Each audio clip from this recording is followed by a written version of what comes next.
রিশাদ হোসেনের ৬ উইকেটের দিনে বাংলাদেশের বড় জয়। ঘরের মাঠে ফিরতেই ওয়ানডেতেও যেন চিরচেনা রূপে ফিরল বাংলাদেশ।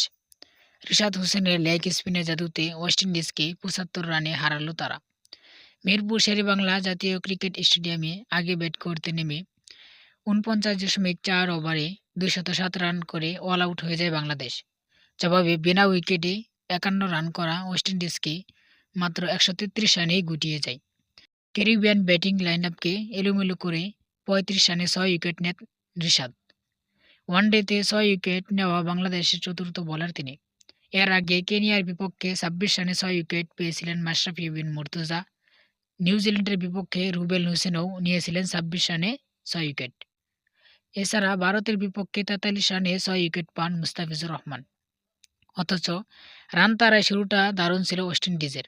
উদ্বোধনী জুটিতে ৫১ রান যোগ করেন ব্রেন্ডন কিং ও এলিক এতানেস।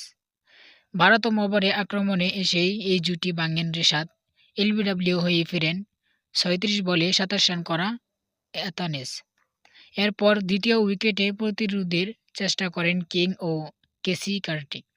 ২০তম ওভারে ২৮ রানের এই জুটিও ভাঙেন রিশাদ। এরপর ১৩ রানের মধ্যে কিং, শেরফন রাদারফোর্ড ও রেস্টন চেজকে ফিরিয়ে ৫ উইকেট পূর্ণ করেন তরুণ লেগ স্পিনার। বিশ্বের মাত্র দ্বিতীয় লেগ স্পিনার হিসেবে কোনো ইনিংসে প্রথম ৫ উইকেট নিলেন বাংলাদেশের তরুণ ক্রিকেটার। গত বছরের আগস্টে ভারতের বিপক্ষে প্রথম ৬ উইকেট একাই নিয়েছিলেন শ্রীলঙ্কার লেগ স্পিনার জেফ্রি ভেন্ডারসে। ক্যারিবিয়ানদের পক্ষে ৬০ বলে সর্বোচ্চ ৪৪ রান করে ফিরেন ব্রেন্ডন কিং। এরপর উইকেট শিকারে উৎসব যোগ দেন মেহেদী হাসান মিরাজ।